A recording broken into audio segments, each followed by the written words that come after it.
하나님 말씀 고린도전서 14장 13절에서 25절의 말씀입니다. 고린도전서 14장 13절에서 25절의 말씀 우리 한 목소리로 같이 읽겠습니다. 시작.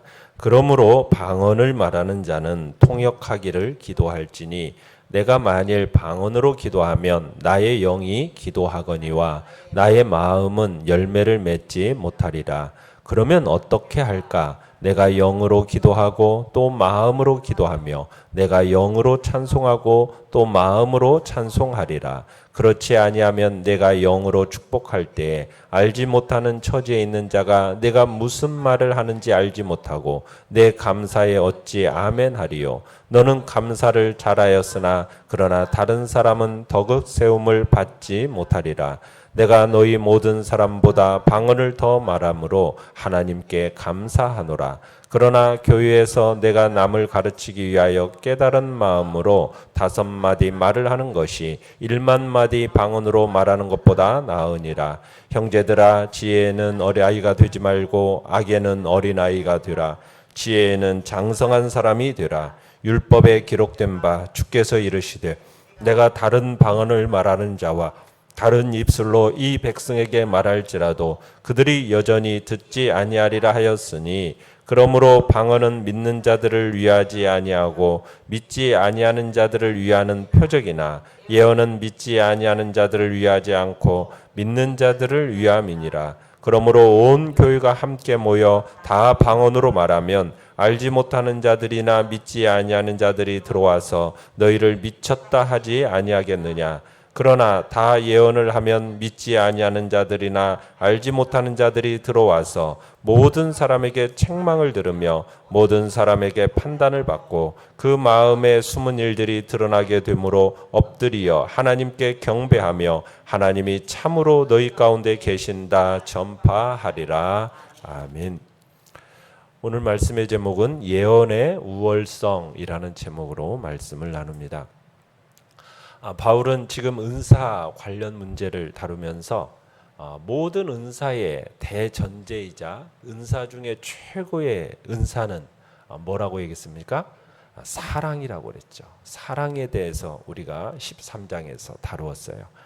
이어서 이제 교회의 덕을 세움에 있어서 방언에 대한 예언의 상대적인 우월성, 또 유익성, 방언의 그리고 한계성, 이어서 방언의 올바른 사용과 관련해서 언급을 하고 있습니다.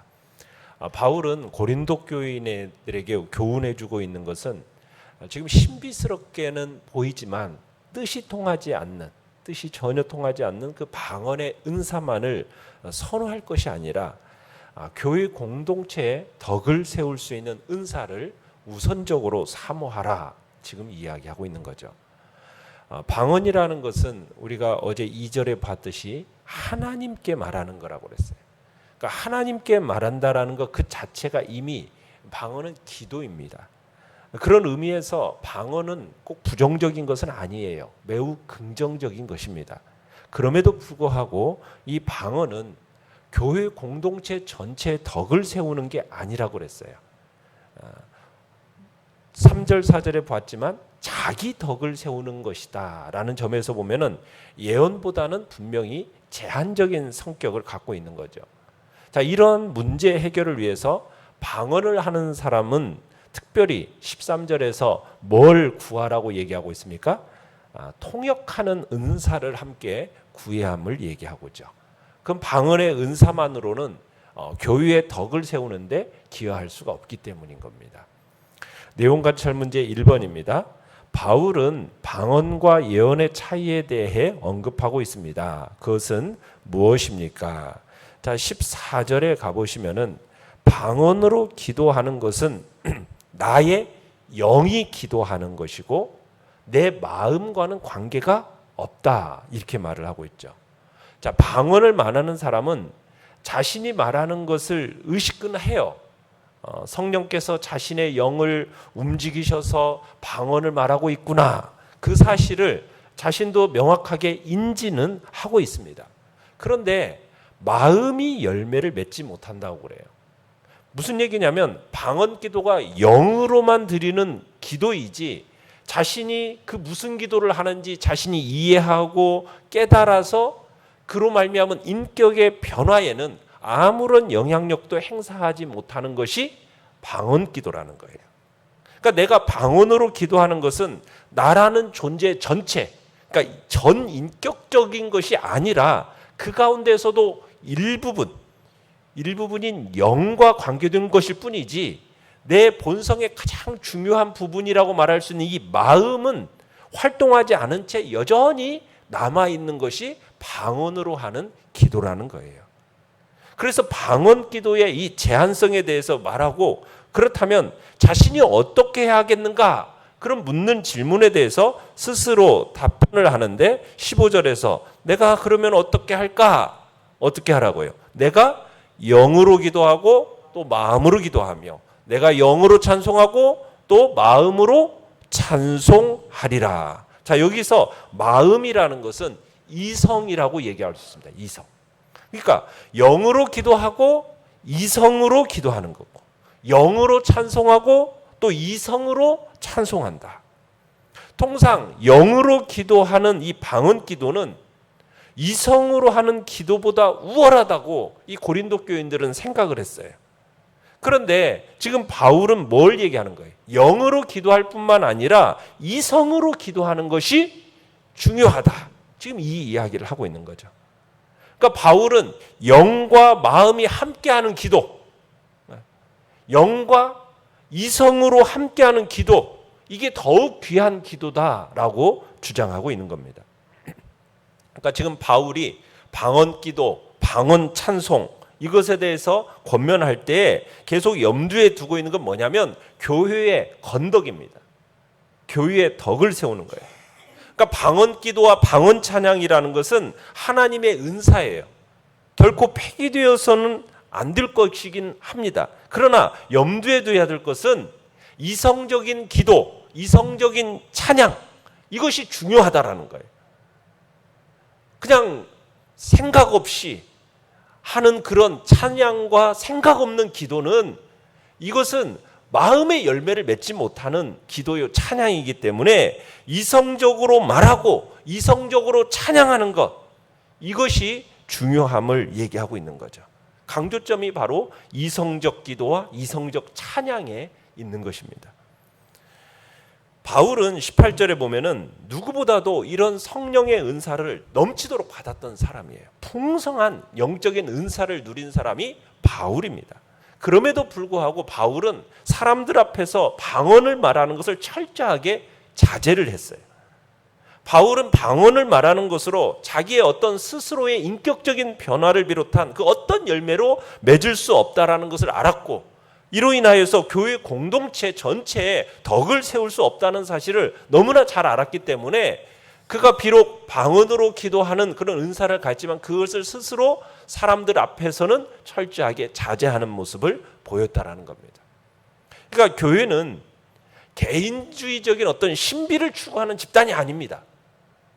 다른 사람에 대해서 영적인 진리를 선포하는 근본적인 사명이 바로 교회인 거지 그것을 소홀히 한 채 그냥 자기 혼자 자기 홀로 황홀하게 빠져가지고 개인적인 신비만 추구하는 그런 집단이 교회가 아니라는 거예요.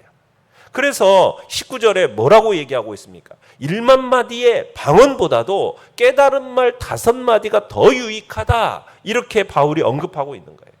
그러니까 바울은 예언과 방언의 차이의 핵심을 교회에서 가르치는 것에 두고 지금 방언은 명료한 언어로 회중들을 가르칠 수 없지만 예언이라는 것은 가르칠 수 있다는 점에서 예언이 방언보다도 상대적으로 지금 어떻게 보면 우월하고 유익하다라는 것을 논증하고 있는 것이죠. 22절에 보시면은 방언이 믿지 아니하는 자들을 위한 표적이다라는 이 말은 방언의 은사는 성령의 역사를 외부적으로 보여주는 일종의 표지가 된다라는 겁니다. 그러니까 성령님께서 그리스도의 복음이 새로운 지역에 전파될 때마다 방언의 은사를 이렇게 수여해 주셨어요. 그러면서 자신의 임재를 나타내시고 확증하셨죠. 우리가 사도행전 10장 46절이나 19장 6절 우리가 보면은 고넬료 사건이나 에베소에서 성령에 처음 임하는 사건들을 보면은 그 성령에 임하는 사건과 함께 항상 어떤 표지가 있었습니까? 방언의 역사가 나타나요. 그 방언의 역사를 통해서 불신자들로 하여금 뭐예요? 성령의 역사가 있음을 받아들이고 예수를 믿게 함으로 만약 그들이 예수를 믿으면 구원을 받아요. 그러나 그 성령의 방언으로 말미암은 그 성령의 역사의 그 표적을 보고도 믿지 아니하면 심판을 받게 되는 것이 그게 이제 방언의 모습이었어요. 그러니까 방언은 믿지 아니하는 자를 위한 표적이 되었던 거죠. 한편 바울은 예언은 누구를 위한 거다? 믿는 자들을 위한 것이다 라고 주장을 하고 있어요. 그죠? 그러니까 예언은 하나님의 구속사적인 그 진리를 담은 계시를 예언하는 겁니다. 그리고 이것을 말씀을 해석해서 가르쳐 주는 거예요. 그러니까 이런 예언이 영적인 무지에서 벗어나게 해주는, 그래서 성도들로 하여금 믿음의 길로 인도해주고 자극시켜주는, 그래서 교회 공동체 하나님의 은혜가 임재하도록 가능하게 만들어주는 데 있어서 이 예언이 교회에 큰 유익을 가져다 준다라는 것을 지금 바울이 얘기하고 있는 겁니다. 내용과 문제 2번입니다. 만약 교회 안에서 성도들이 예언을 하고 있는 가운데 믿지 않는 자가 들어온다면 어떤 놀라운 역사가 일어나게 됩니까? 자, 23절부터 25절은 공적 예배에 있어서 방언과 예언의 사용의 결과를 지금 예상하고 말하는 겁니다. 자, 공식 집회에 참석한 성도들 모두가 동시에 막 방언을 막 말한다.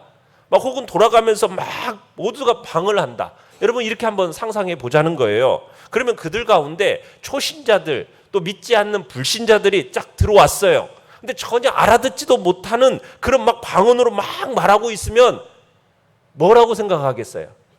그죠? 미쳤다라고 생각한다는 거예요. 비상식적인 행동으로 막 치부하고 심지어 미친 사람이라고 취급할 수 있다라고 그런 할 수도 있는 노릇이 된다는 거예요.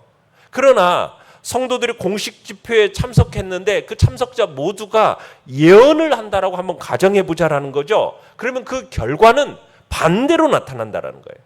모든 성도들이 공적 예배에 딱 참석했는데 모든 사람들이 알아들을 수 있는 그런 말, 하나님의 말씀으로 그렇게 가르치는 예언을 한다라고 상상을 해보자는 거예요.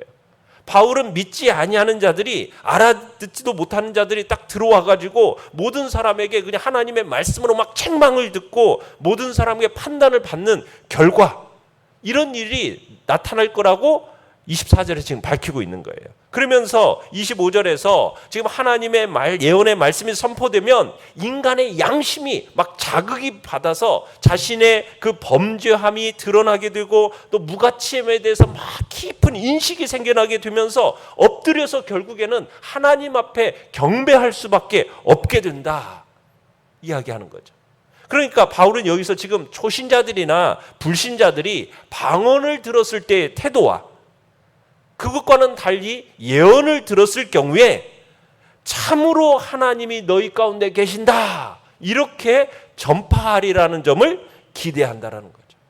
그러니까 초신자들은 자신들의 어떤 신앙의 성숙을 도모할 수 있게 된다는 거예요. 이 예언을 통해서. 불신자들은 알아들을 수 없는 막 방언을 통해서 정말 성취될 수 없는, 어떻게 보면은 정말 그런 것들이 예언을 통해서는 정말 믿는 신앙을 더욱 성숙시켜주고, 믿지 않는 자들의 마음속에는 막 죄가 드러나고 심판의 말씀이 막 판단받는 일이 드러나니까 어떻게 돼요?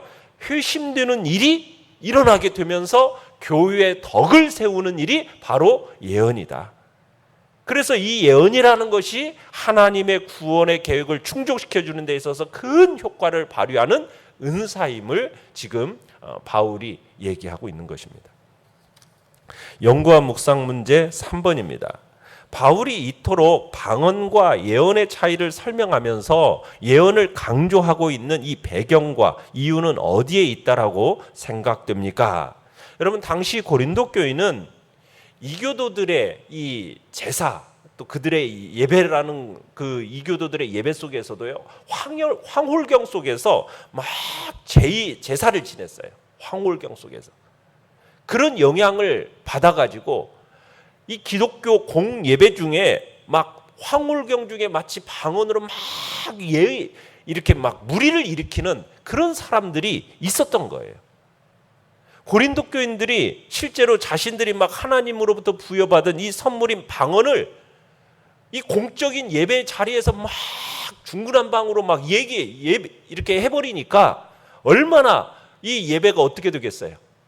막 정신없게 되는 거죠. 그런 식으로 방언을 그릇되게 사용해버리면서 마치 그냥 자신들은 뭐 능력 있고 그리고 굉장히 대단한 사람인 것처럼 하나님의 특별한 존재인 것처럼 막 자신들을 드러내는 모습 속에서, 그래서 이 부분에 대해서 지금 바울이 방언에 대해서 굉장히 지금 예언에 대해서, 예언에 비해서 굉장히 낮추어서 지금 얘기를 하는 거예요.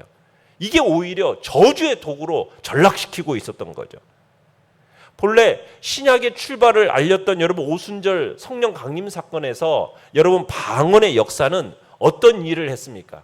세계 각지로의 복음 전파를 용이하게 만들어주는 그런 하나님의 부여하신 초월적인 은사였어요. 그래서 방언의 목적은 자기의 유익이 아니었거든요. 복음 전파를 위해서 하나님의 초월적인 계획의 일환이었던 거죠. 축복이었던 거죠. 그런 방언이 지금 고린도 교회에서는 이것을 이해하지 못한 채 자기를 자랑하고 자기를 과시하기 위해서 그런 목적으로 이 방언이 사용되고 있으니까 이 방언의 은사가 본래의 그 목적과 효용 가치를 일탈한 채 저주의 도구가 되어버린 거예요. 하나님께서 의도하신 바대로 방언이 사용되어졌다면 복음 전파의 훌륭한 도구가 될 수 있었는데, 그렇지 못한 채 본래의 목적과 효용 가치를 지금 이탈해버리니까 이런 일들이 일어나고, 고린도 교인들이 마치 자신의 우월함, 자신들이 영적으로 니들보다 나는 더 뛰어난 존재인 것처럼 막 과시하기 위한 도구로서 이 은사가 사용되어지니까 사도 바울이 지금 이렇게 방언과 예언의 차이를 설명하면서 예언을 강조하는 겁니다. 바울은 어떠한 영적 은사이든지 교회의 덕을 세워야 된다는 거예요.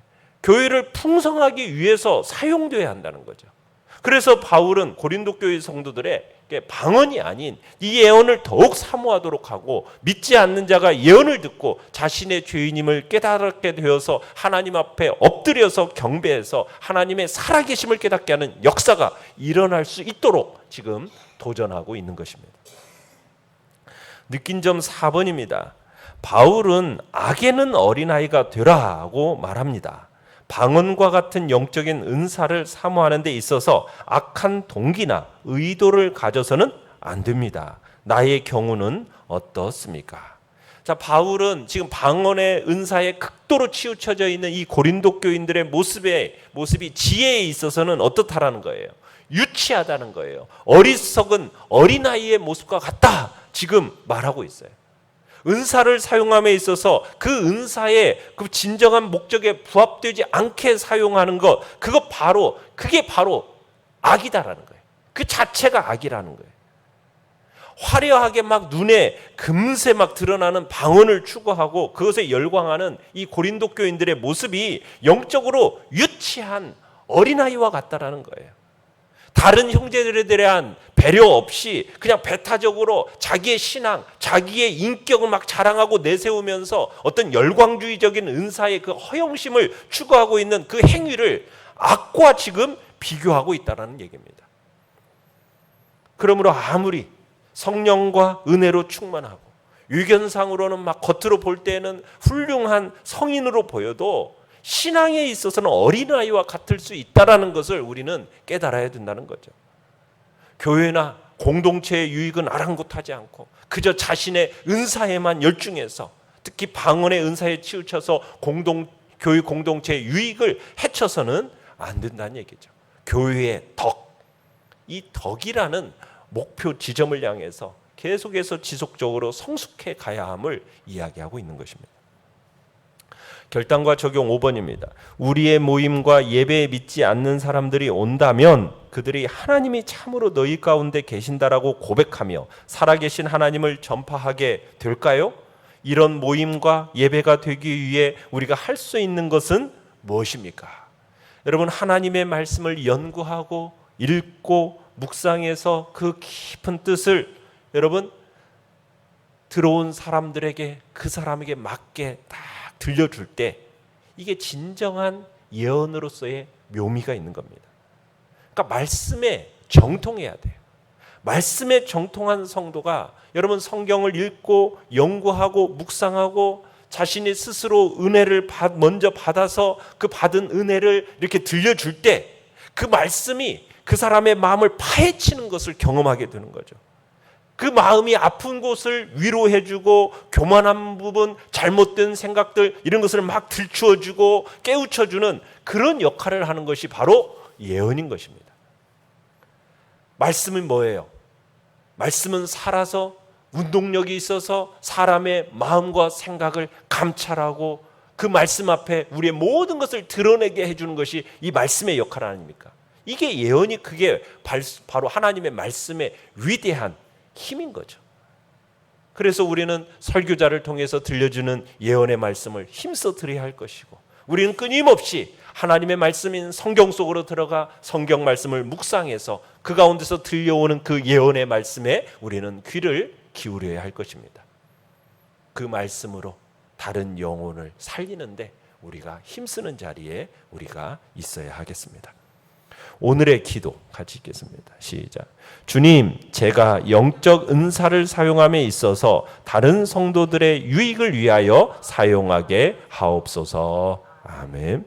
말씀을 생각하면서 기도하시고요. 연약한 우리의 지체들을 위해서 기도하시며 또 오늘 수요 예배 가운데 하나님의 풍성한 은혜를 놓고 기도해 주시고 또 이제 주께서 은총을 베푸사 내일부터 시작되는 중고등부 수련을 위해 또 안전사고로부터 지키시고 풍성한 역사를 놓고 기도해 주시기 바랍니다. 주여, 우리 세 번 부르짖으며 나갑니다.